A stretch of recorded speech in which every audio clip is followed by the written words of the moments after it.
네, 안녕하세요. 김용훈입니다. 이번 시간에는 인사혁신처 모의평가 자료 해석 해설 강의를 진행해 보도록 할게요. 네, 일단 전체적인 총평을 해드리자면 자료 해석 난도가 좀 높았죠. 그래서 까다로운 문제도 되게 많았고 이제 좀 귀찮게 하는 문제도 엄청 많았고 그리고 이제 객관적으로 난도 높은 문제도 꽤 많이 출제돼서 실제로 여러분들이 문제 풀 때 좀 힘들었을 것 같아요. 그래서 제가 문제를 좀 추려가지고 강의를 드릴 거예요. 여러분들이 이제 어떻게 생각하시면 되냐면 이 모의평가에서 나오는 문제 그대로 나온다라기보다는 다소 실험적인 문제들이다라고 생각해 주시는 게 더 좋을 것 같아요. 네, 그럼 이제 1번부터 한번 보도록 할게요. 1번 이제 부합하지 않는 자료를 찾는 건데 이 문제는 굉장히 쉽죠. 네, 쉬운 문제는 간단하게 체크만 하고 넘어갈게요. 그래서 5번에서 그렇죠. 두 번째 문단 보시면 50대 이상이 현수막이 제일 많다라고 했는데 TV가 제일 많죠. 그래서 이제 5번이 틀렸고 2번 문제 설명 드려보도록 할게요.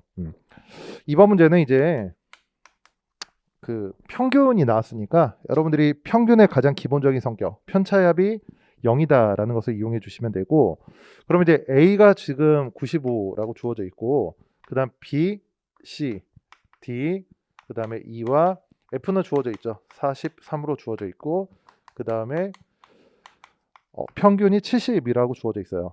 먼저 A와 C의 판매량이 같다라고 했으니까 C도 95이다라고 주어지면 될 것 같고 B와 D가 같다라고 했죠. 얘네 둘이 같고 그 다음에 E는 D보다 23개가 적다라고 이렇게 일단 써볼게요. 네, 그러면 평균은 그렇죠. 이 편차를 구했을 때 그 편차의 합이 0이 돼야 되는 거죠. 그래서 먼저 주어진 애들만 편차를 써보면 70을 기준으로 얘는 플러스 25 그렇죠. 그리고 얘는 43이니까 마이너스 27이 되고 그렇죠.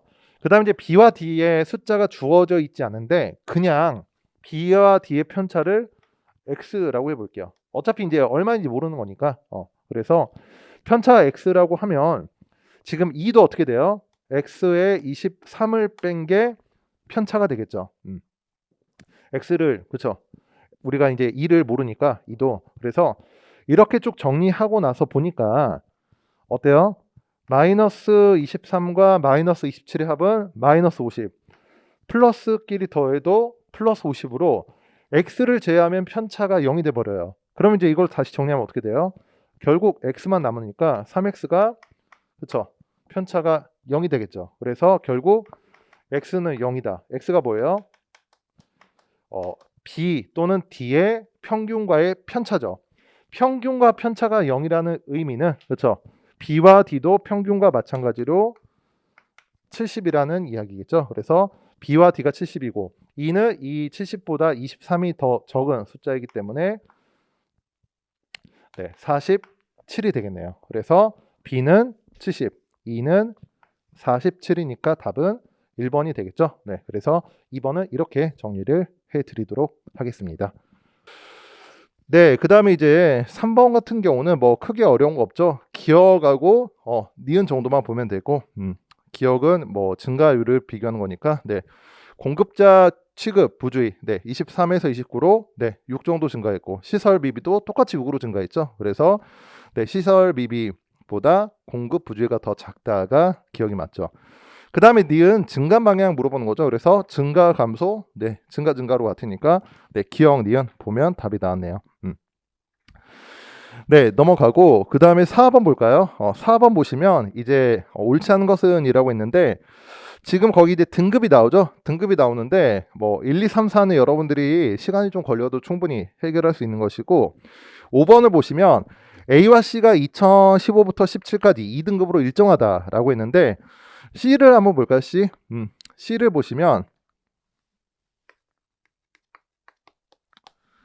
C가 어떻게 되냐면 2등급 요건 중 한번 볼게요. 각주 두 번째 1등급에 해당되지 않으면서 DO가 2.00 이상이고 그렇죠. COD는 2.00 이하이고 그리고 토탈 N이 0.60 이하인 경우다라고 돼 있죠. 근데 이제 C를 보시면 COD가 그렇죠. COD가 2015, 16, 17 보시면 2.35, 2.29, 1.71로 2.00 이하가 되지 못하죠. 그래서 C의 경우에는 이 CO, 네, COD에 2015와 2016이 그렇죠. 2등급의 요건인 2.0 이하가 되지 못하기 때문에 그렇죠. 2등급으로 일정하지 않다라고 보시면 되겠습니다. 네, 그래서 넘어가고 그 다음에 이제 5번 같은 경우도 뭐 아주 어렵진 않죠. 네, 그래서 그 그래프에서 여러분들이 최대 전력 수요의 차이를 보시면 될 것 같고, 네, 4번에서 2018과 2019년이 그렇죠. 가장 큰 달과 작은 달의 차이, 이거를 지금 보는 거죠. 그래서 4번만 볼까요? 네, 4번을 보시면 2018년도와 2019년도인데 2018년도는 어때요? 2월이 제일 크죠. 2월이 네, 7,879로 제일 크고 그 다음에 5월이 지금 6,407로 제일 작죠. 마찬가지로 2019년도 지금 보시면 8월이 8,518로 제일 크고 그 다음에 네, 4월이 6,577로 네, 가장 작게 되겠네요. 그래서 이 차이를 물어보는 것이니까 어때요? 2018년도는 한 1,400 정도인데 2019년도는 거의 2,000 가까이 차이가 나죠. 그래서 18년이 19년보다 작다라는 4번이 맞겠네요. 네, 이것도 뭐 크게 어려운 문제니까 넘어가고 그 다음에 이제 6번은 네, 각 평가 방법에서 그 위험 인자별로 평가 점수를 다 도출을 해야 돼요. 그렇죠? 그래서 이거는 사실 빨리 할 수 있는 방법이었고 여러분들이 똑같은 애들을 위주로 보시면 되고 단 이거 점수를 빨리 계산하고 싶으면 평가 점수가 0점인 항목 있죠. 이거부터 일단 지워주세요. 이거부터 일단 지워주시고 그러니까 경사 길이 같은 경우는 2, 그렇죠? 사면형은 A, 그리고 경사도는 2. 얘네들 점수를 지워주시고 나머지 애들 점수를 쭉 계산해 주시면 아마 B가 13 그리고 2가 7점이 나올 것이고 이 문제는 사실 평가 점수 방법대로 하나씩 대칭을 해서 매칭을 해야 되는 문제이기 때문에 한번 여러분들이 풀어보시기 바랍니다. 네, 그 다음에 7번을 좀 볼게요. 7번 같은 유형이 사실은 5급 공채에서도 이미 출제가 된 바 있고 그리고 민경채에서도 2018년도에 똑같이 나온 적이 있어요. 그래서 이 문제는 이제 예측에 대한 그래프로 부합한 것을 찾는 문제이죠. 일단 읽어볼게요. 특선식과 일반식 뭐 6,000원, 4,000원이 주어져 있는데 이제 인상을 검토할 것인지 이제 하고 있죠. 그래서 이제 두 번째 문단을 보시면 메뉴 가격이 변동이 없을 경우 네. 변동이 없을 경우 이제 이용자 수가 모두 2018년 12월에 비해서 감소한다라고 되어 있죠. 그러면 2018년 12월의 이용자 수를 보시면 네, 특선식과 일반식이죠. 952와 1210이니까 그럼 얘네 둘보다 변동이 없다라는 게 모두 작아야 돼요. 근데 1번 선지를 보면 어때요? 1번 선지를 보시면 930, 1220으로 더 많아버리죠. 네, 1번 같은 게 가능하지 않는 그래프가 되겠네요. 그 다음에 두 번째 특선식만 그렇죠. 특선식만 1,000원을 올리면 그렇죠. 올리면 특선식 이용자는 2018년 7월 이후 최저 이하로 감소했다. 그러면 표에서 특선식의 이용자 수가 제일 적은 8월 885 그렇죠. 이거보다 지금 작아야 되는데 최저 지하로 감소해야 되는데 선택지 2번을 보시면 그죠? 2번을 보시면 특선식만 1,000원 이상 했을 때 특선식이 이용자가 890이 되죠. 이런 식으로 2번도 네, 지워주시면 되겠습니다. 네, 그래서 이제 가격 인상 등의 영향 등으로 총 매출액은 2018년 10월 이상으로 증가할 것으로 예측된다라고 했는데 일단은 단순하게 이용자 수 변화한 것부터 일단 보고 넘어갈게요. 그 다음 마지막 이번엔 일반식만 그쵸 1,000원 인상해가지고 5,000원으로 하면 일반식 이용자 수는 2018년도 12월 대비 10% 이상 감소하고 그쵸 그러면 일반식 같은 경우는 1210명에 네, 10% 이상 감소한다라고 돼 있죠. 뭐 특선식 이용자 수가 2018년도 10월인 979보다 증가하진 않으니까 뭐 이건 안 봐도 돼요. 근데 지금 여기를 보시면 10% 이상 감소한다라고 했으니까 10%인 일단 121을 빼볼까요?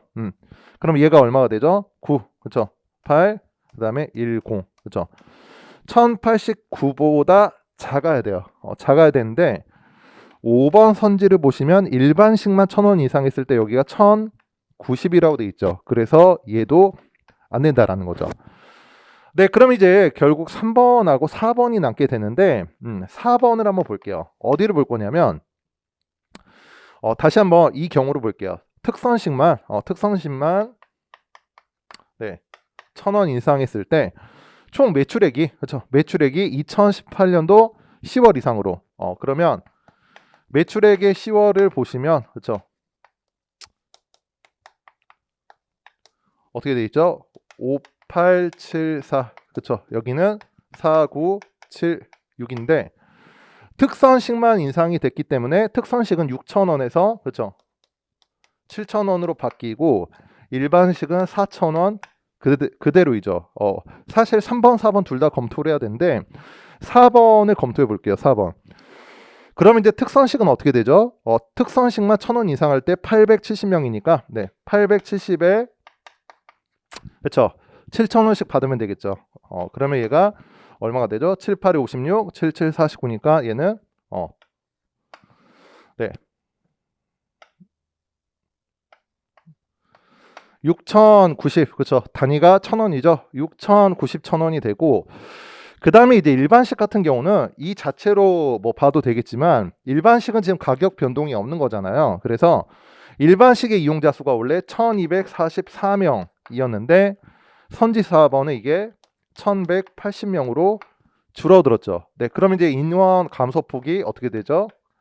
네, 64명 감소를 했고 64명 감소했고 그렇죠. 일반식 가격이 4,000원이니까 얘가 얼마가 되죠? 그럼 얘는 네, 256,000원이 감소한 셈이다라고 보시면 돼요. 특선식은 지금 얼마나 올랐죠?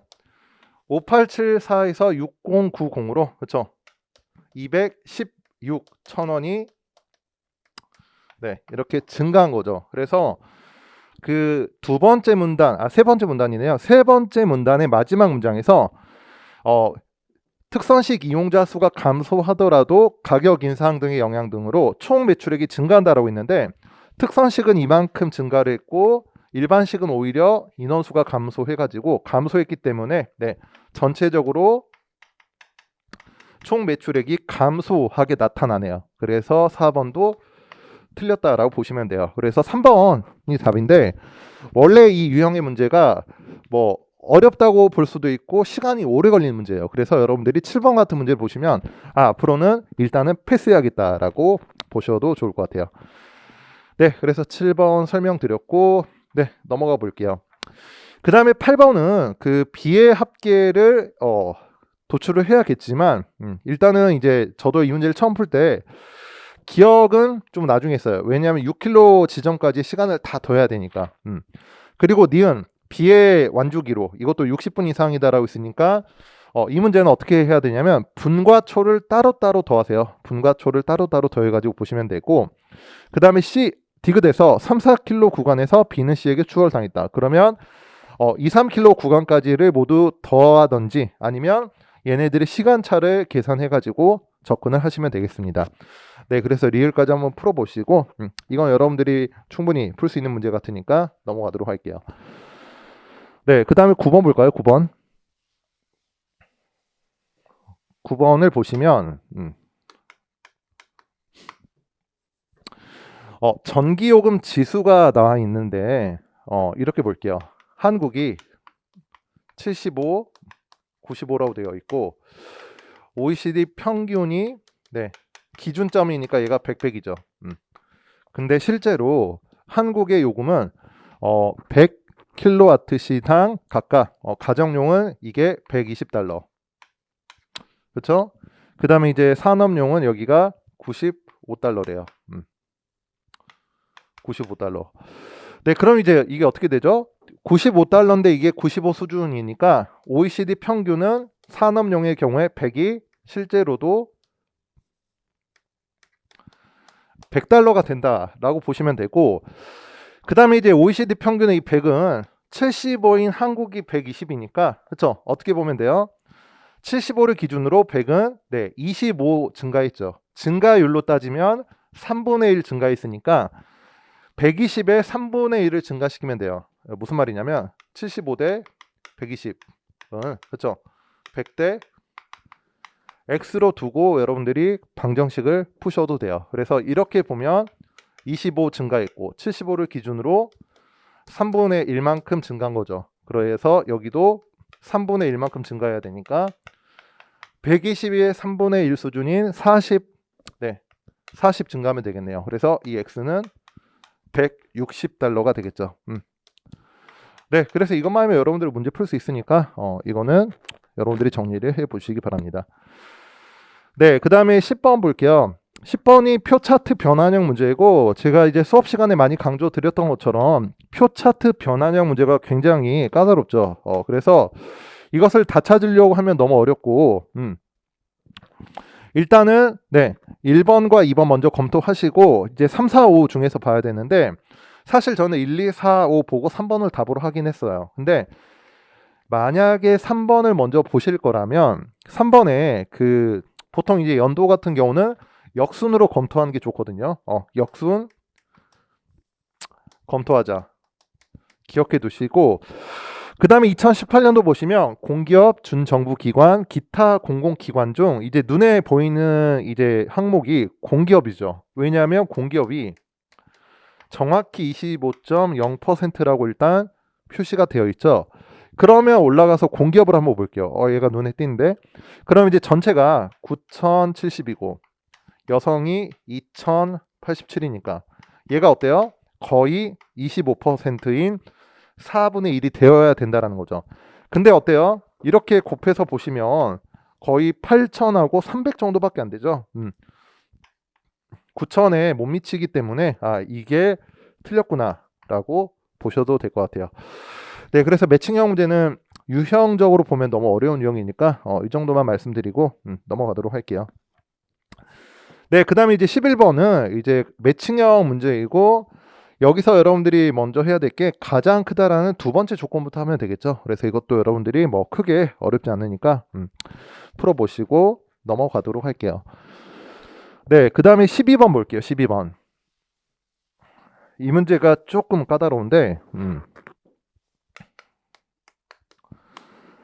이제 주거비와 식비, 그리고 아래쪽은 식비와 필수 생활비인데 특이한 게 뭐냐면 이 분산형 차트죠. 여기는 그림을 그려서 좀 말씀드려 봐야겠네요. 이 그림이 조금 복잡한데, 여기가 주거비, 여기가 식비, 그리고 여기는 세로축이 식비, 여기가 필수 생활비예요.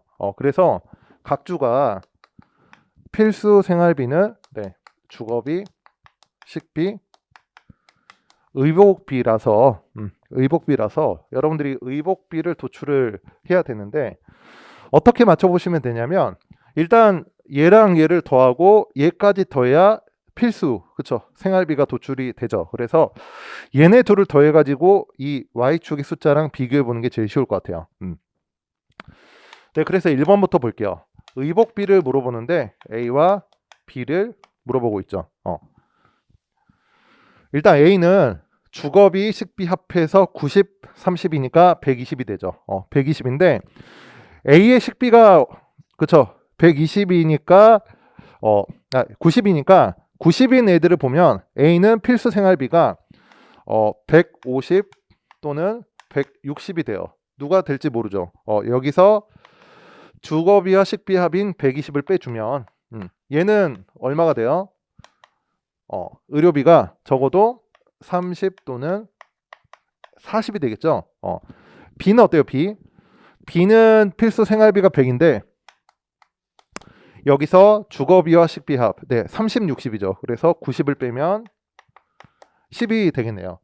그래서 A가 지금 이 그림 위에 식비가 90인 점 둘 중 필수 생활비가 150이 될지 160이 될지는 몰라도 적어도 의복비는 B보다 크다라는 것을 알 수가 있죠. 네, 그래서 1번은 일단 틀렸다라고 보시면 되겠네요.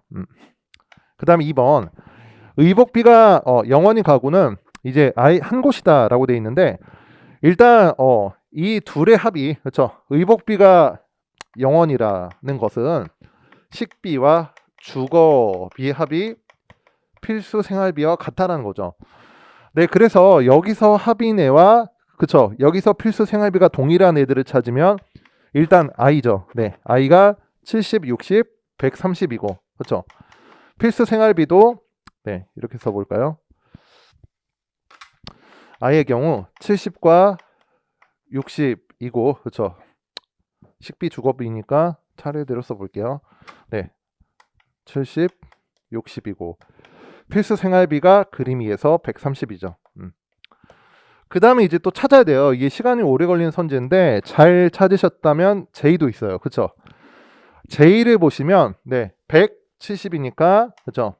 식비 주거비 합이 170이 되고 그 다음에 J가 그림 위에서 필수 생활비가 제일 높죠. 그래서 170이니까 네, 의료비가 0원이 가구는 적어도 네, 2곳 이상이 되겠죠. 그래서 2번도 틀렸네요. 네, 그 다음에 3번 볼까요?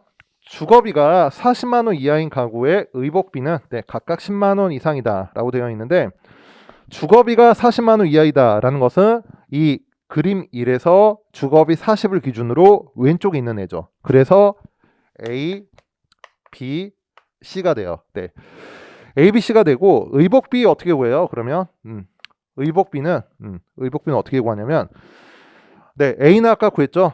A는 여기 구했죠. 30 또는 40이고 B도 여기 10이라고 구했죠. C만 구하면 되겠네요. 네, C는 여기 보시면 필수 생활비가 140 그렇죠? 여기 필수 생활비가 140 주어져 있고 그 다음에 주거비 보시면 70, 40이죠. 그래서 여기서 110을 빼면 되니까 30이 되겠네요. 그래서 모두 다 10만 원 이상이기 때문에 3번이 답이 되겠죠. 네, 4번하고 5번도 이런 식으로 하면 돼요. 그래서 거기 괄호 안에 있는 애들이 확정이 되지 않기 때문에 아까 제가 1번에서 했던 것처럼 경우의 수를 나눠 가지고 한번 보시기 바랍니다. 네, 됐고 그 다음에 이제 13번 같은 경우는 볼까요? 13번인데 이게 칸이 지금 총 200개로 나누어져 있기 때문에 칸의 수를 세도 되고 이렇게 보셔도 될 것 같아요. 이제 총 800대라고 주어져 있는데 800대라고 주어져 있는데 이륙 중에 인적 오류로 추락한 항공기수 이걸 어떻게 생각하시면 되냐면 이륙이 전체의 50%를 차지하고 있죠. 그래서 그냥 50에다가 그쵸.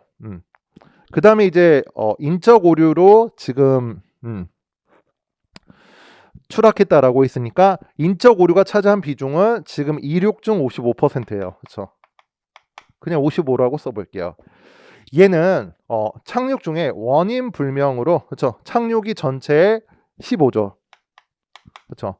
15 중에서 원인 불명이니까 원인 불명은 역시 또 15가 되겠네요.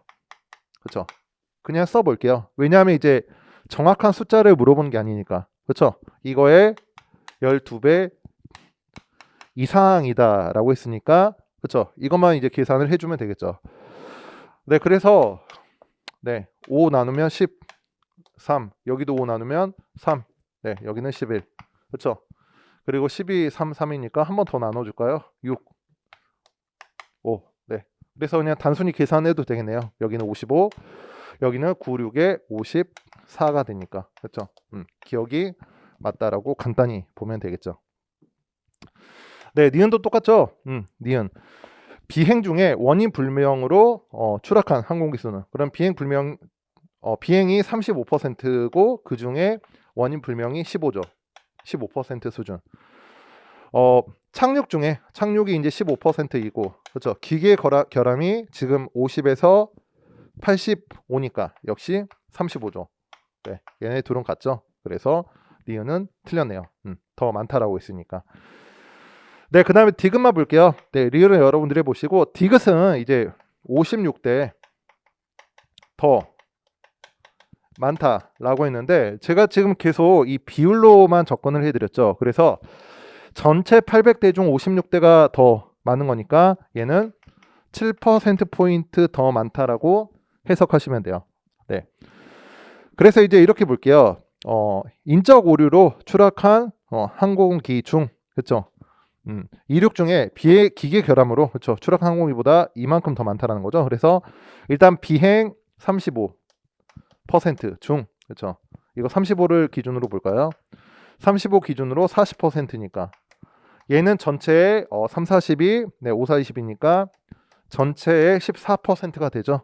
퍼센트 붙여볼게요, 여기는. 그 다음에 이제 이륙 중에 기계 결함이라고 했으니까, 네, 이륙 50% 중에서, 그렇죠, 15%니까 얘는 7.5%가 되겠네요. 그렇죠, 전체. 그래서 얘네 차이가 7이 안 되죠. 6.5%포인트 차이니까 디귿도 틀렸구나라고 보시면 되겠습니다. 네, 그래서 여기 전체 숫자가 주어져 있지만 이 그림 자체가 비율이기 때문에 비율의 단순한 곱셈 비교 구조로 판단이 가능하다라고 보시면 되겠죠. 네, 13번은 됐고, 그 다음에 14번도 간단히 볼게요. 일단 비 오는 날은 다 지워주세요. 비 오는 날 3월 1일, 4일, 14일 다 지워주시고, 그 다음에 이제 비행에 적합한 날은, 그렇죠? 비행이 지자기 지수가 5 미만, 풍속은 10 미만, 그리고 날씨는 이제 비 온 날 지웠으니까 다 되죠. 그래서 그 중에 허가일 때니까 지금 3, 8, 10, 11, 12, 15로 총 6일이 나와요. 그리고 촬영이, 그렇죠, 적합한 날은 3, 8, 12, 15로 총 4일이 나오죠. 그래서 기억은 맞고 니은은 틀렸고, 그 다음에 항공 촬영은 둘 다 적합한 날이니까 3, 8, 12, 15로 총 4일이 되겠죠. 네, 한번 다시 정리해 보시고 넘어가도록 할게요. 네, 그 다음에 이제 15번 볼까요?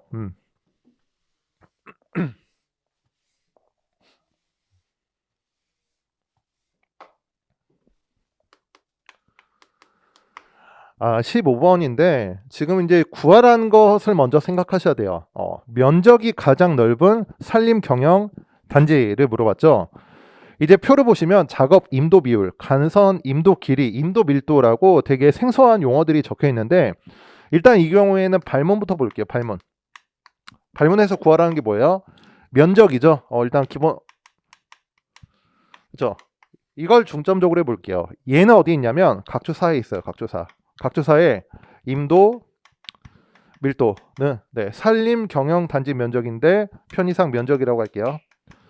면적분의 임도 길이죠. 그러면 이제 우리가 이 면적을 구하려면 식을 변형해가지고 면적은 임도 밀도 분의 임도 길이고, 일단 표에 임도 밀도는 주어져 있으니까, 그렇죠?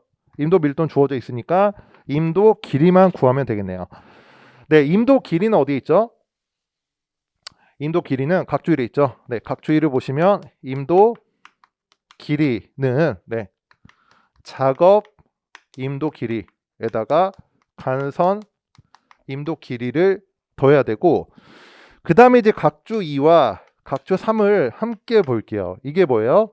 작업 임도 비율은 임도 길이 중 작업 임도 길이의 비율, 간선 임도 비율은 임도 길이 중, 네, 간선 임도 길이가 차지하는 비율이 되죠. 그래서 사실 각주 2와 각주 3의 작업임도 비율에 간선임도 비율을 더하면 전체가 100% 나오겠죠. 왜냐하면 분모가 임도 길이로 똑같으니까. 사실 이 식은 제가 각주 2와 각주 3을 더해드렸지만 각주 1식의 양변에 임도 길이로 나누고 100을 곱해주면 똑같은 식이 돼요. 그래서 그 표에 작업 임도 비율이 나왔죠. 이거 비율이 나왔기 때문에, 그럼 이제 전체 임도 길이의 비율, 임도 길이의 비율이 아니고 임도 길이는 어떻게 구해야 되느냐? 이거는, 그럼 이제 작업 임도 비율이 나왔으니까 예를 들어 A가 이게 30%죠. 그러면 간선 임도 비율은 70%가 되겠죠. 70%이고 그때 간선 임도 길이가 그렇죠. 70km니까. 그럼 이제 전체는 얼마예요? 전체는 100km가 되겠죠. 그래서 이거를 식으로 정리해 드리면 어떻게 쓰시면 되냐면 간선 임도 네, 일단 풀로 써 드릴게요. 네. 전체 임도 길이는 어떻게 구하냐면 거기 표에 주어져 있는 간선 임도 길이. 그렇죠? 이거를 뭘로 나눠야 돼요? 이거를 100에서 작업 임도 비율을 일단 빼야 돼요. 그렇죠? 이거를 빼 가지고 여기다가 100을 곱해 주시면 되겠죠. 그래서 이렇게 해 주시면 지금 B 같은 경우는 어때요? A는 지금 100km 나왔고 식을 아예 세워 볼까요? 그래서 A부터 이를 보시면 일단 임도 밀도가 모든 식의 분모가 되죠. 그래서 얘는 15, 10, 그 다음에 20, 10, 20이 되고 그 다음에 이제 분자를 이 식을 토대로 도출을 우리가 해야겠죠. 이 식을 토대로 도출해야 되니까 A는 방금 말씀드렸던 대로 100이고 B는 얼마가 돼요? 작업임도 비율이 20%면 간선임도 비율이 80%가 되겠죠. 그 80%가 40이니까 전체는 50이 되겠죠. C 작업임도 비율이 30% 그러면 간선임도 비율이 70%고 그 70%가 35에 해당하니까 여기도 전체가 50. D 작업임도 비율이 50 그럼 간선임도 비율도 50이니까 그게 20이라면 전체가 40이 되겠죠. 그 다음 마지막 E 작업임도 비율 40 그러면 간선임도 비율 60이 될 테니까 60이 60km면 여기도 전체는 100이 되겠죠. 네, 그래서 이제 이 중에 제일 큰 것을 고르라고 했는데 일단은 이제 얘는 탈락이죠. 얘는 탈락이고 얘는 뭐 5, 4 정도 되죠. 얘는 5인데 얘는 5보다 크죠. 네, 분모가 15니까 A가 제일 넓다라고 보시면 되겠습니다. 네. 그래서 15번도 일단 이렇게 보고 네, 그 다음에 이제 16번 같은 경우는 여러분들이 그 빈칸 채우는 거 어렵지 않죠? 네, C의 나 권역부터 채우시면 되겠네요. 채우고 가의 B도 채우고 그러면 나의 B와 합도 채워지죠. 이거는 여러분들이 충분히 풀 수 있으니까 넘어가고 그 다음에 17번을 좀 볼게요. 17번이 되게 사람 귀찮게 하는 문제죠. 일단 환경부터 활용까지 가중치가 주어져 있는데 일단 선지를 한번 읽어볼게요. 그 종합 점수라는 것은 각 영역별 가중치를 곱해가지고 점수에다가 다 더한 다음에 그렇죠? 그거를 종합 점수로 산출을 하는 건데 일단 1번 무슨 말인지 잘 모르겠죠. 일단 넘어가 볼게요. 2번 종합순위 3위부터 10위의 종합점수 합이 320점이다. 이하다. 그러면 4위, 5위, 8위, 9, 10의 종합점수를 다 구해야 돼요. 네, 2번은 절대로 하지 말아야 될 선택지예요. 얘가 답이라도 이 4개 가지고 봐야 되죠. 나머지도 만만치 않은데 3번은 어떻게 보면 되냐면 중국의 환경이 28이죠. 그래서 중국의 환경 순위가 28이니까 네, 아마도 조사 대상 국가는 28개 이상일 수가 있겠죠. 그 다음에 4번 혁신이 제일 높다 한국. 이거는 할만하죠. 보시면 혁신이 지금 한국이 41.5예요. 혁신이 41.5고 그렇죠.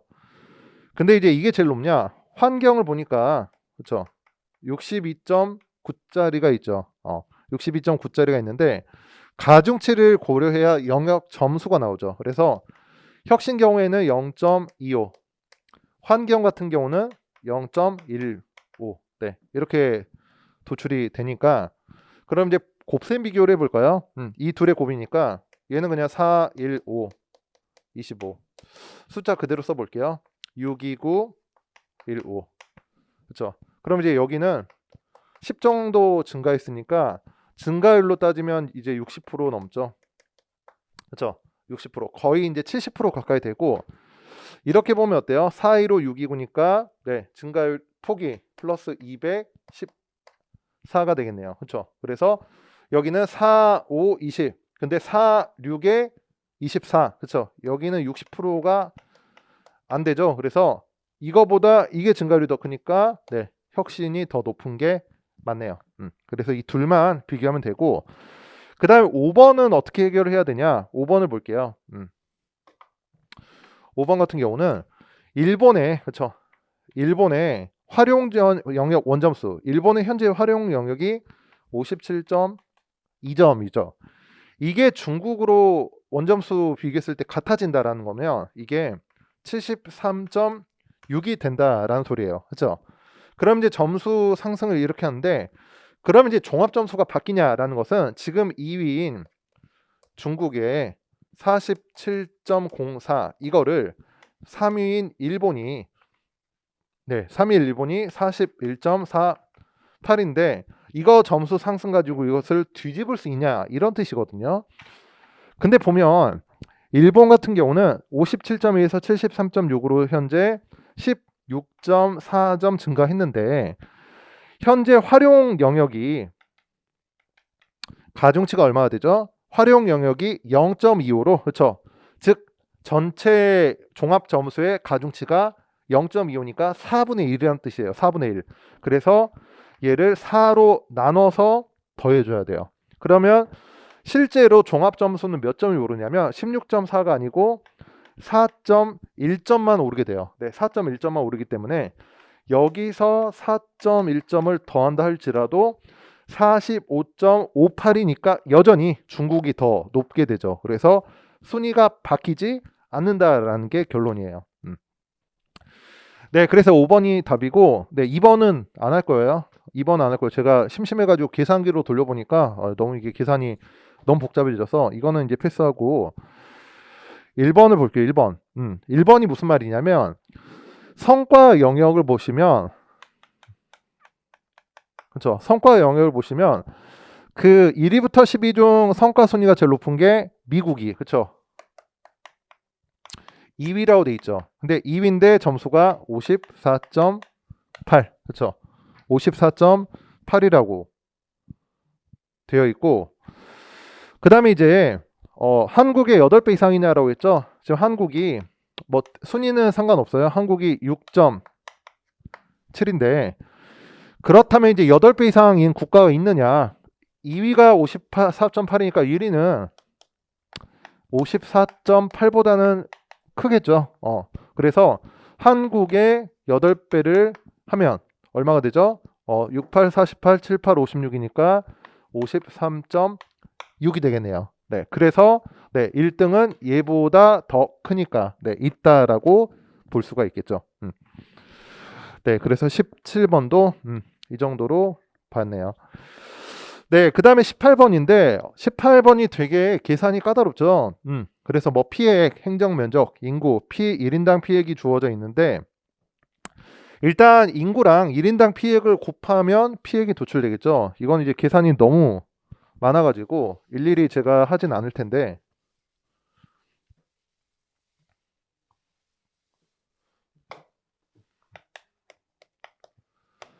네, 일단 피해액은 어떻게 하면 되죠? 인구 곱하기 1인당 피해액을 일단 곱하면 되겠죠. 네, 그래서 이제 1번도 까다롭고 그 다음에 2번도 이제 2번 정도만 해볼게요. 2번 할만한 선택지만 한번 볼게요. 2번 어떻게 보면 되냐면 전국이 1억 8,700 어쩌고 돼 있죠. 네, 1억 8,700 자릿수 3개, 자릿수 3개인데 2와 F만 합해도 어때요? 2와 F만 합해도 2, 4, 8, 6이니까 1, 1, 0이 되죠. 2랑 F만 합해도 여기가 110으로 시작해요. 그렇죠? 2와 F만 합해도. 그렇죠? 그러면 주요 7개 지역을 합하면 이거보다 더 커지겠죠. 그러면 이 상태 자체가 이미 50%를 넘기 때문에 네, 나머지 전체 지역의 합보다 더 크다라고 볼 수가 있겠죠. 2번 맞고, 그 다음에 3번은 D와 F를 합해가지고 다시 구해야 돼요. D와 F를 합해서 다시 구해야 되니까 3번은 안 해야 돼요. 실제로 이렇게 물어보더라도. 그 다음에 4번 이제 피해 밀도죠. 근데 4번 같은 경우는 이제 간단히 볼 수 있는 게 A와 B의 피해 밀도는 피해액분의 행정 면적인데 피해액이 그쵸? 피해액을 행정 면적으로 나눠준 건데 A와 B의 피해액은 그쵸? 거의 비슷한데 행정 면적이 어때요? A는 1000, B는 거의 만이기 때문에 그쵸? 얘네가 9배 이상이 되면 이 전체도 그쵸? 9배 이상이 된다라고 보시면 돼요. 그래서 1063과 1183이 9배 이상이 되니까 네, 4번도 맞다라고 해주면 되겠죠. 네, 그 다음에 이제 5번인데 피해 밀도가 가장 낮은 지역은 D 지역이냐라고 했죠. 그래서 D 지역을 일단 볼까요? D 지역을 보면 피해 밀도식을 써볼게요. 피해액이 네, 7, 1, 2, 1, 8, 3, 0이고 그렇죠. 그 다음에 행정 면적이 1, 6, 8, 7, 5가 되죠. 1, 7, 1, 6, 8, 7, 5가 되고 그 다음에 이제 얘가 제일 낮다라고 했는데 그럼 이제 비교 대상을 여러분들이 선정을 해야 돼요. 근데 이제 잘 안 보이실 텐데 그럼 이제 만약에 분모인 그쵸 행정 면적이 더 크고 분자인 피해액이 더 작다면 그 지역이 가장 낮을 텐데 지금 그런 지역은 보이지 않죠. 그래서 이렇게 볼게요. 분모는 그래도 비슷한데 분자가 분자가 훨씬 D보다 적은 지역을 한번 찾아보면 B 정도 보겠네요. 그렇죠? B 정도인데 B를 보시면 288, 375, 2가 되고 그렇죠? 그 다음에 분모는 10183이 돼요. 네, 유효 숫자 잡아가지고 비교를 한번 해볼게요. 어떻게 비교할 거냐면 일단 세 자리 지울게요. 세 자리 지우면 네, 1018이니까 여기 반올림 해가지고 네, 밑에다 적어드릴까요? 유효 숫자를 어떻게 적을 거냐면 일단 분모끼리 잡아서 이렇게 세 자리로 끊어볼게요. 세 자리 끊으면 여기는 169가 되고 여기는 102라고 써볼게요. 그 다음에 이제 분자도 똑같이 이제 100만 단위니까 앞에서 3개씩만 끊어볼게요.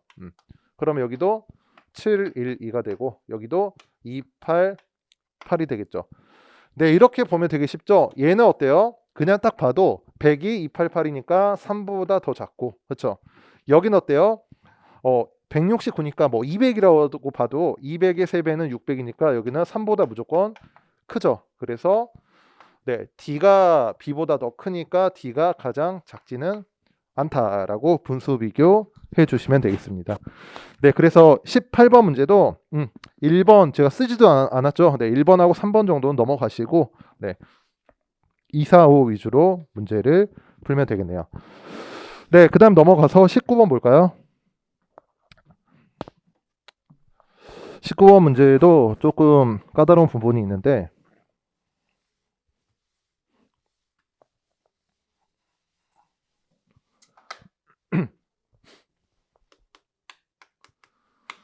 19번 문제 보시면 이제 철근 강도의 평가 샘플수 및 합격률이라고 되어 있는데 일단 SD 400, 네, SD 500, SD 600 있고 그 다음에 이제 전체가 있는데 일단 이 문제를 이제 가중평균으로 보신 분들도 있을 것 같은데 가중평균 원리가 적용되지가 않아요. 왜냐하면 항목이 3개이기 때문에 이미 5급 공채 2016년도 문제에서 3중 가중평균에 대한 문제가 나왔는데 일반적인 가중평균 원리를 직접 적용할 수가 없다라는 게 이 문제의 난점이고 그래서 여러분들이 이 문제는 정석적으로 풀려면 수식을 세워야 돼요. 그래서 일단 샘플 수를 볼까요? 샘플 수를 보시면 여기 35 그리고 괄호 25 네, 여기도 얼마인지 알려주지 않고 있죠. 그래서 이제 평가 항목별 합격률인데 이거를 그 샘플 수로 바로 써볼게요. 그러면 SD400 같은 경우는 100% 100%니까 네, 항복 강도, 인장 강도, 네, 최종인데 네, 항복 강도에서 합격한 게 전부 35가 되고 얘도 전체가 되고 최종도 그래서 35개라는 거예요. 그렇죠? 근데 이제 일단 SD500 같은 경우는 비율을 표시해 볼게요. 95%죠. 여기 100%고. 네, 그래서 이제 여기 괄호가 주어져 있고 SD600 같은 경우도 우리가 숫자로 다 나타낼 수 있죠. 그래서 25개인데 여러분들이 이거 쉽게 풀려면 그렇게 생각하시면 될 것 같아요. 여러분들이 자료에서 그러니까 피셋에 대해서 25문제 풀죠. 근데 거기서 92점, 88점, 84점을 받을 때 몇 개를 맞춰야 되는지 생각하시면 될 것 같아요. 그래서 여기는 92%니까 23개를 맞췄을 때, 그쵸? 딱 2개를 틀렸을 때 이거죠. 그래서 23개. 그리고 88점은 거기서 하나 더 틀린 거고, 84점은 네, 거기서 하나 더 틀린 셈이 되죠. 그래서 여러분들이 시험 보는 문항의 개수와 정답률, 그쵸? 그거를 생각하시면 될 것 같아요. 네, 그래서 최종적으로 여기 96%가 나왔고, 네, 역시 여기는 괄호로 주어져 있는데, 네, 일단 이 문제를 정석적으로 풀려면 여러분들이 식을 세워야 되는데, 식을 한번 세워 드려 볼게요. 어떻게 세우면 되냐면, 여기를 x라고 해 볼게요. 그러면 이제 어떻게 돼요? 35, 그 다음에 이걸로 식을 세워 볼게요. 이걸로. 그럼 이제 전체는 35와 25와 x의 합이겠죠. 이 세 가지니까. 그래서 35에다가 95% x니까 0. 네, 이걸로 지금 식 세우는 거예요. 35 플러스 0.95 x, 그렇죠? 그 다음에 23개 더하면 어떻게 돼요? 이 전체 35x 25 더하는 거니까 일단 여기가 60이죠. 그래서 60 플러스 x에 0.96을 곱한다 라고 해가지고 식 세워서 푸시면 돼요. 그러면 이거 정리하면 x가 40개가 나오죠. 그래서 채우시면 되는데 그럼 여기가 40이 되니까 그럼 이제 여기도 총 몇 개예요? 사실 여기도 100개가 되겠죠. 그럼 이제 여기는 실제로 얼마가 돼요? 96개가 되고. 네, 그럼 이제 여기를 볼게요. 여기 이제 95개니까 여기는 이제 38개고, 그렇죠? 여기도 100%니까 40개가 되고, 그래서 최종적으로 얘도 그렇죠. 둘 다 합격한 애들이니까 여긴 다 됐죠. 그래서 최종적으로 38개가 된다라고 보시면 되겠습니다. 그래서 이제 전체 개수를 물어보는 거니까 여기도 이제 숫자 세 가지고 보시면 되죠. 그래서 75에 20이니까 여기는 97개. 그렇죠. 그리고 여기는 다 더하면 94개가 되겠네요. 네. 그럼 이제 문제 풀 수 있죠. 그래서 1번 50개 이상이다 틀렸죠.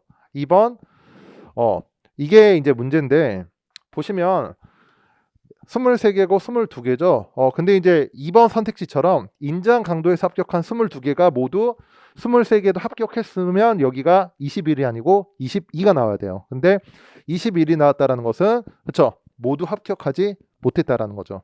그래서 2번 선지는 얘네 3개 가지고 판단하시면 되고, 그 다음에 3번 항에서 그렇죠. 불합격한 SD500은 2개죠. 4개가 아니고.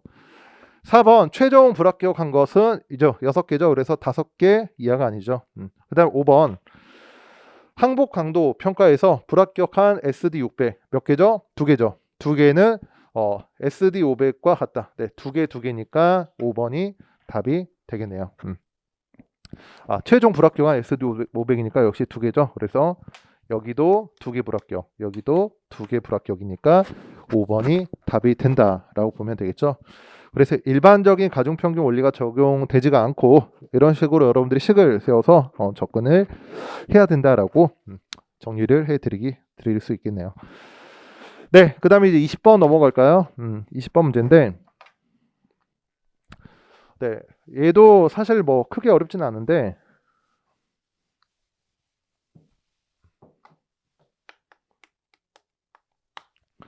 표 1은 생산량이에요. 그렇죠? 얘는 생, 얘는 소, 그렇죠? 그래서 잘 봐야 되는데, 일단 기억은 여러분들이 미국 정도 찾으시면 되고, 그 다음에 이제 니은, 디귿, 리을이 문제인데 니은을 같이 해볼게요. 니은인데 사실 기억 니은 보면 이제 4번, 5번 둘 중 하나 답이니까 디귿하고 리을 둘 중 하나만 보면 되겠죠. 니은에서 와인 생산량 상위 8개국만이 와인 생산량이 10%씩 증가했다. 이게 무슨 말이냐면 일단 생산량 상위 8개 국가를 볼게요. 걔네 생산량이 얼마냐면 그쵸? 21,335고 그쵸? 얘가 전체의 74.9%가 되죠. 그쵸? 그럼 이제 얘가 10% 증가했다라고 했으니까 그쵸? 10% 증가하면 그냥 2133.5 증가한다라고 보면 되겠죠. 그러면 2346.8.5 일단 그대로 적어 볼게요. 이제 이렇게 되는 거죠. 이렇게 되면 세계 와인 생산량은 3만 이상이었을 것이다 라고 돼 있는데 어떤 걸 생각해야 되냐면 전 세계 생산량이니까 이제 나머지 애들을 봐야 돼요. 상위 8개가 거의 75% 차지하고 있죠. 그러면 9위 이하는 어떻게 봐야 되느냐?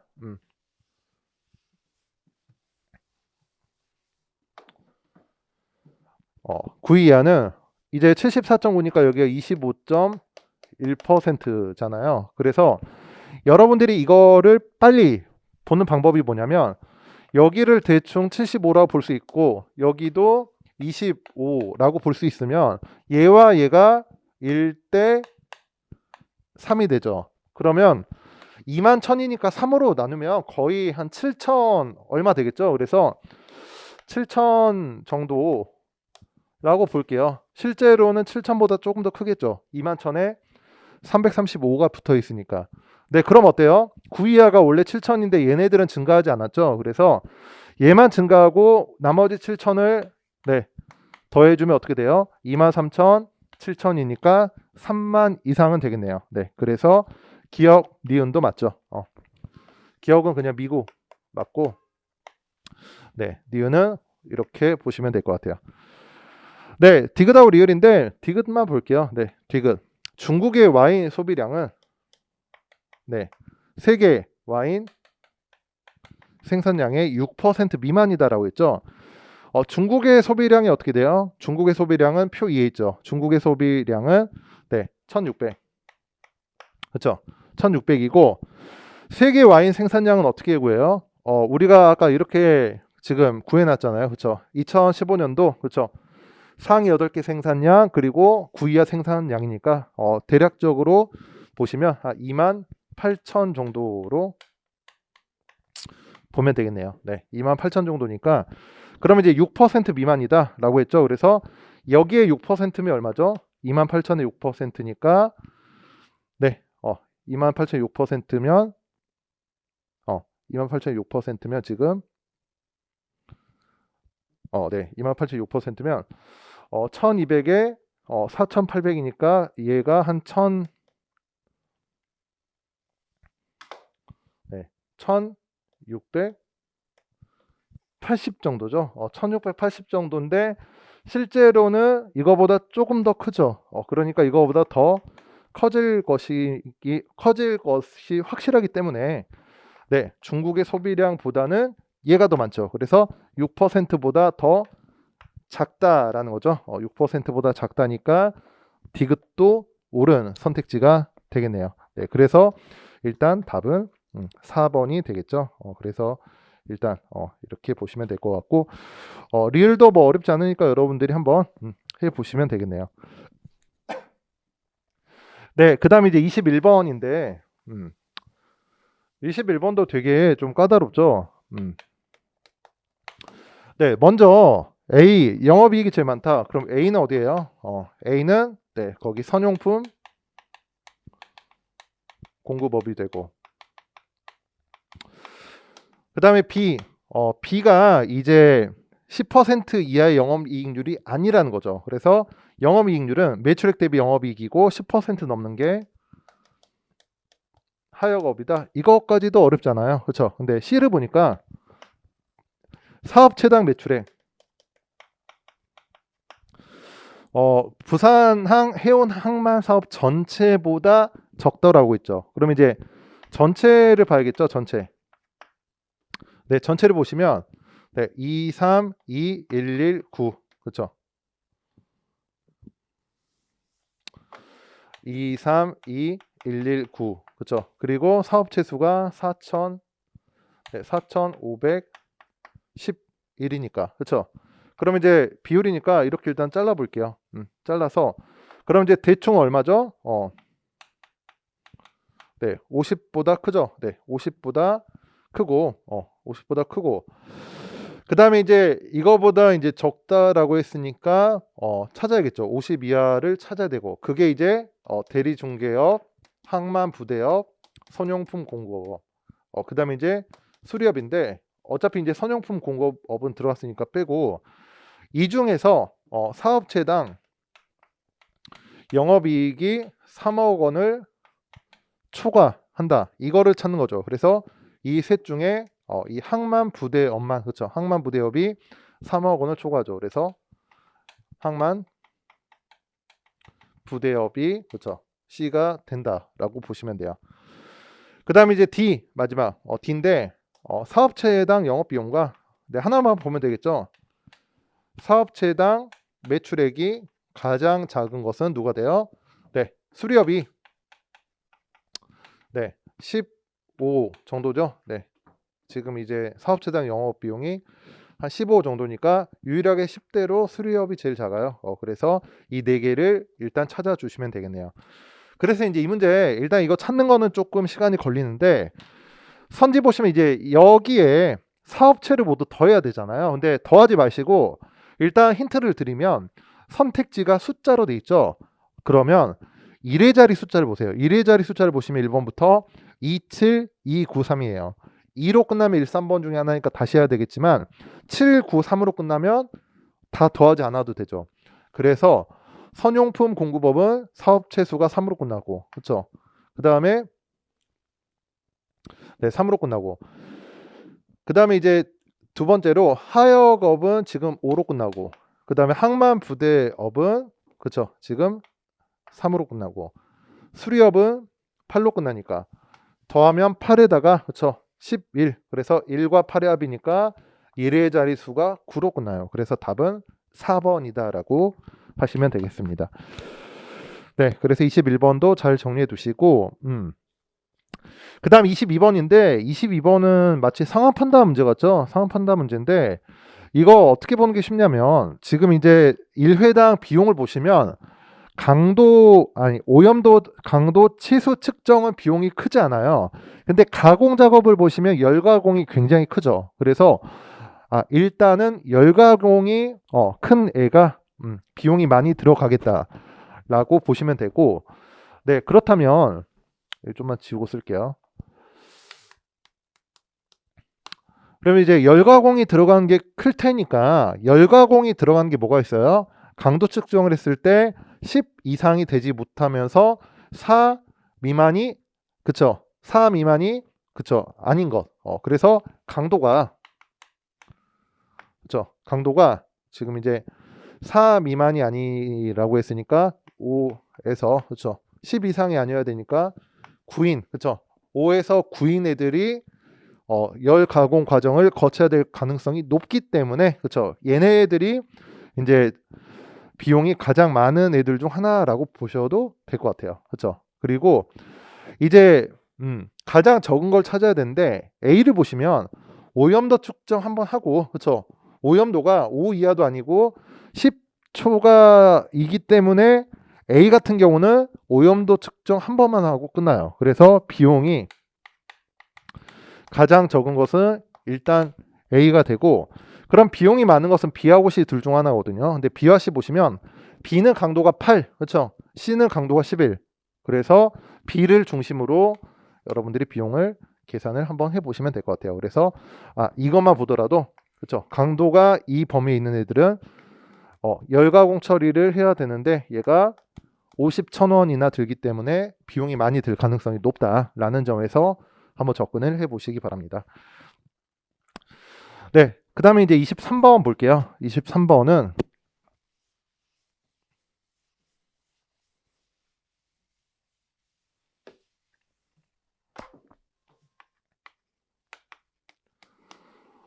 구체적으로 인구와 인구 만 명당 교통사고 건수를 구하는 건데 일단 인구 자체는 선지에서 44, 47, 49니까 사실은 이제 자릿수를 굳이 고려하지 않아도 될 것 같고, 네, 인구 볼까요? 인구인데 지금 이제 이렇게 돼 있죠. 인구 10만 명당, 그렇죠? 교통사고, 네, 사망자 수니까 이렇게 써볼게요. 얘가 지금 얼마죠? 얘가 2003년도에 21.8이라고 돼 있죠. 21.8이라고 돼 있고, 그럼 이제 얘를 식으로 나타내 볼게요. 그러면 인구, 우리가 구하려고 하는 인구, 그리고 그 다음에 이제 교통사고, 사망자 수죠. 사망자 수니까 이제 막대 그래프죠. 그래서 거기 10, 2, 4, 6이 되겠네요. 그렇죠? 그리고 이제 원래 식을 쓰면 여기다가 10만을 이제 곱해야 되는데, 어차피 이제 단위가 100만 명으로 하나이기 때문에 뭐 얘는 굳이 고려 안 해줘도 되겠죠. 그래서 인구 자체는 21.8, 그리고 10, 2, 4, 6으로 이렇게 나눠줬을 때, 그렇죠? 얼마가 될 것인지만 보면 되고, 거기 44, 47, 49 세 가지 숫자만 주어져 있기 때문에 나눠보면 되겠네요. 그래서 나누면 4, 그리고 7 정도 되겠죠. 그래서 47로 딱 떨어진다라고 보면 되고, 여기가 이제 8이 있기 때문에 8, 7에 56, 그렇죠? 딱 맞죠. 그래서 일단 3번과 4번 중에 하나가 답이고, 그 다음에 이제 두 번째, 얘가 좀 까다로울 수 있는데 2019년도, 얘는 2013년도죠. 2019년도, 그렇죠? 인구 1만 명당, 네, 교통사고 건수, 그렇죠? 지금 이걸 구하라는 건데, 선지를 보니까 65건 아니면 650건이에요. 이걸 뭘 물어보는 거냐면, 이제 단위와 자릿수를 고려해서 접근을 해야 되느냐, 이제 이거를 생각해야 되는데, 일단 인구부터 구해야 되죠. 인구부터 구해야 되는데, 인구는 어떻게 구할 수 있죠? 우리가 이제 첫 번째에서 했기 때문에 인구는 이제 여기, 그렇죠? 여기 식대로 2019년을 볼까요? 2019년을 보시면 8.4, 그렇죠? 그리고 그림 위를 보시면 4284, 그렇죠? 그리고 이제 10만 명당 비율이기 때문에 여기다가 10만을 곱해야 되고, 그 다음에 이제 분자는 어때요? 분자는 그냥, 네, 그림 1에 33만 1,500이 돼요. 그렇죠? 근데 이제 인구 만 명당이라고 했잖아요. 여기도 인구 10만 명 당이라고 했으니까 뒤에다가 10만을 곱해주면 되거든요. 그래서 여기도 인구 1만 명 당 교통사고 건수니까 여기다가 만만 곱해주면 돼요. 네, 이렇게 하면 이제 되게 쉬워지죠. 왜 쉬워지냐면, 이걸 좀 정리해 볼게요. 여기 10만 곱해지고 여기 만을 곱하는 거니까 만 지워줘도 돼요. 그냥. 그렇죠? 그 다음에 이제 여기를 좀 정리하면, 그렇죠? 4284에 10이 곱해지는 거죠. 8.4니까 여기를 그냥 84라고 하면 여기는 4284 10 곱해서 0에다가 소수점 고려하면 0을 하나 더 붙이면 되겠네요. 그래서 428 400, 그렇죠? 이 중에 331500이 되고, 네, 식을 조금씩 정리해서 좀 보도록 할까요? 네, 그래서 84니까 이거를 먼저 나눠볼까요? 그러면 4, 5, 그렇죠? 8로 하면 40, 그 다음에 4, 5, 20이니까 이렇게 되죠. 그리고 84니까 1, 그래서 여기는 5100, 그리고 여기는 331500이니까, 그렇죠? 어차피 이제 자릿수 보는 거니까 이렇게 지워볼게요. 지우면 3315를 51로 나누는 거니까 5, 그쵸? 6이 되겠죠. 5, 6, 30, 그 다음에 5, 5, 그쵸?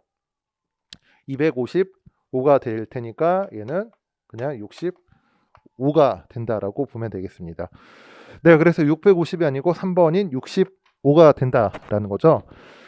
네, 그 다음에 이제 마지막 24, 25 세트 문제인데, 네, 24번 추가로 필요한 자료를 찾는 유형 되게 쉽죠. 그래서 이제 도출 가능성이 없는 걸 보셔야 되고, 먼저 그 보고서를 보시면 첫 번째 문단 보시면 이런 이야기 있죠. 두 번째 문장, 그렇죠? 두 번째 문장이에요. 2017년 한국은 중국을 밀어내고 1위를 차지했는데 이는 중국의 1위를 자리 내어준 이후, 그렇죠? 6년 만이다. 그래서 기억, 이제 조선업 수주량의 국가별 점유율이 주어져야 되고, 그 다음에 이제 두 번째 문단이 뭐 수주 절벽을 뭐 경험했다 이런 내용이 있는데, 얘는 이제 표 1과 그쵸 나머지 자료를 검토로 우리가 만들 수 있는데, 세 번째 보고서 문단 보시면 그런 이야기가 있죠. 2017년 국내 대형 조선사는 해양 플랜트 수주량 증가에 힘입어 실적이 개선되고 있다. 그래서 리을 국내 조선사 규모별 해양 플랜트 수주량이 추가로 제시가 되어야 된다라고 보시면 되겠습니다. 네, 그래서 답은 3번이 되고, 마지막 25번을 보도록 할게요. 네, 25번은 이제 일치 부합형 문제인데, 옳은 것을 골라보라라고 되어 있죠. 그래서 이제 기억에 2014부터 2016년에 건조량을 구하라고 했는데, 건조량식이 어떻게 돼요?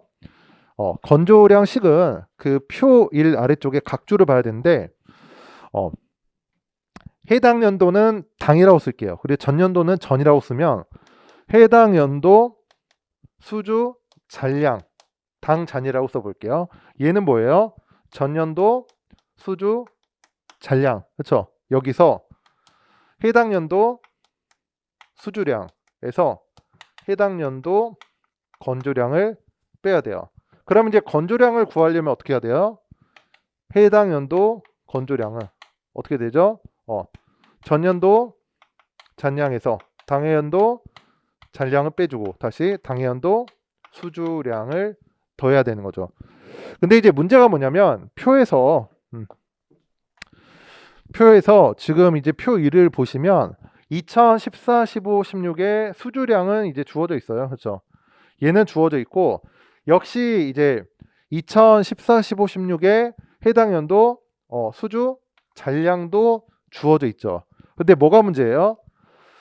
전년도 수주 잔량을 구하려면 일단 2014년도의 전년도인 2013년도의 수주 전량을 구해야 되고, 마찬가지로 이제 이 건조량을 구해야 되니까 기억은 이제 건조량 자체를 구하는 거니까 굉장히 시간이 오래 걸리겠죠. 그래서 패스하라고 제가 설명을 드린 거예요. 식 자체도 복잡하고 일단은 전년도 증가율을 고려해 가지고 얘를 도출해야 되니까 2014년 경우에는 그래서 이거는 무조건 넘어가야 된다라고 보시면 되고, 그 다음에 이제 니은을 볼게요. 이런 구조가 예전에 그 5급 공채 문제 한번 나온 적이 있는데, 일단은 복잡한 구조니까 기억해 두시고 패스해야겠다라고 좀 정리를 해 두시기 바랍니다. 그 다음에 이제 니은 2014년 이후 그렇죠? 수주량의 전년 대비 증감률이 가장 큰 해는 2017년이다 라고 돼 있죠. 그래서 수주량의 전년 대비 증가율인데, 이거는 지금 어떻게 보시면 되냐면 14년도는 이제 전년 대비 증가율이 마이너스 30.1이라고 돼 있죠. 근데 일단 증감률이 가장 크다라고 했으니까 얘는 어떻게 보는 거예요? 증감률이니까 증가율과 감소율 중 절대값의 크기로 보시면 돼요. 증가율과 감소율 중 절대값이 가장 큰 것을 골라주시면 되는데, 한번 해볼게요. 지금 이제 2014부터 2014년 이후라고 돼 있죠. 그럼 2014, 2015, 2016, 2017인데 2014년도는 전년 대비 증감률이 30.1이라고 나와 있죠. 그리고 14년도에 1286, 1066, 그리고 221, 619죠. 어떻게 보시면 되냐면 얘네들 지금 다 감소하고 있잖아요. 그렇죠? 근데 감소율은 0이 되지 않는 한 100을 넘지 못하거든요. 근데 여기는 지금 증가율이죠. 증가율인데 대충 봐도 2배 이상은 증가해 보이죠. 그래서 증가율이 여기서 이렇게 써볼게요. 증가율이 220이니까 660이 넘어가면 이제 3배 이상이니까 쉽게 볼 수 있지만, 적어도 이제 2배 이상은 되어 보이죠. 2배 이상 되어 보이니까 2배 이상 되어 보이니까 얘는 우리가 어떻게 보면 돼요? 증가율이 2배이다. 그렇죠? 그러면 증가율이 그렇죠? 적어도 100% 이상은 충분히 되어 보이죠. 그래서 16 대비 17년도에 증감률이 제일 크다. 절대값 자체도 제일 크다라고 보시면 되겠습니다. 네, 그래서 이제 니은이 맞게 되니까 일단은 네, 4번, 5번은 지워주시고, 네, 디귿하고 리을 둘 중 하나만 보면 이제 답이 나올 수도 있겠죠. 디귿인데 이자 보상 비율이 1 미만인, 그쵸? 국내 조선 기자재 업체 수는 중형이 대형의 3배 미만이다라고 되어 있는데, 네, 디귿만 보고 네, 마무리 한번 해보도록 할게요. 그러면 이제 사실 분수 비교하는 거죠. 그러면 이제 중형과 대형을 보는 거고, 각각 중형과 대형은 35, 20이고 여기는 25.7%, 그리고 대형은 15%인데 이제 물어보는 걸 잘 봐야 돼요. 중형이 대형의 3배이다 라고 하니까 같아야 되는데, 이게 뭐가 문제냐면 이 25.7이 문제죠. 25.7이 문제인데 표 2의 각주를 보시면 비율은 소수 둘째 자리에서 반올림한 값이라고 되어 있죠. 그렇기 때문에 대략적으로 맞으면 맞다라고 처리해 주시면 돼요. 이제 곱셈 비교 구체적으로 하기 전에 간단하게 좀 처리해 볼게요. 그러면 여기는 5, 7에 35, 5, 4, 20. 그렇죠? 이렇게 보고, 그럼 이제 이거를 다시 정리하면, 그렇죠? 이렇게 되고, 얘는 어떻게 돼요? 15 곱하기 12가 되죠. 그러면 이제 얘는 사실 우리가 계산하기 어렵지 않으니까 곱하면 어떻게 되죠? 15에 3이니까 네, 180 정도 되고, 그대로 계산해 볼게요.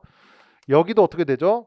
2, 7에 14, 그 다음에 5, 7에 35, 그 다음에 7, 7에 49. 그렇죠? 그러면 얘도 175에 4.9니까 179.9가 돼요. 그래서 거의 180과 똑같기 때문에 네, 디귿도 옳다라고 보시면 돼요. 그래서 니은 디귿이 옳은 선택지니까 답은 2번이 되겠죠.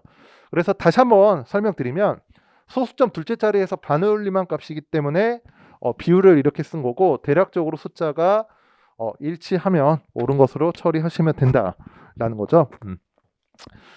네, 그래서 이제 총 25문제에 대한 해설을 드렸는데, 전체적으로 다시 한번 정리해 드리자면, 아마 내년도에 여러분들이 시험 볼 때 이 정도로 까다롭게 나오면, 그쵸, 커트라인이 많이 내려가겠죠. 그래서 어차피 이제 상대 평가인 거고, 여러분들이 이제 앞으로 공부하실 때 타겟팅을 이 모의 평가에 타겟팅을 하는 것보다는 일단은 제가 수업 시간에 설명드렸던 대로 민경채 문제 위주로 일단 쭉 풀어보시고, 그 다음에 5급 공채 문제 중에서 조금 쉬운 난이도 위주로 풀어가지고 거기에 대한 난이도나 계산 정도, 그리고 문제의 접근 방향들을 기준으로 잡은 다음에 얘를 다시 한번 보세요. 그러면 여러분들이 조금 더 이 모의 평가에 대한 시선이 객관적으로 될 것 같아요. 네, 여기까지 해가지고 모의 평가에 대한 해설을 모두 마치도록 하겠습니다. 네, 감사합니다.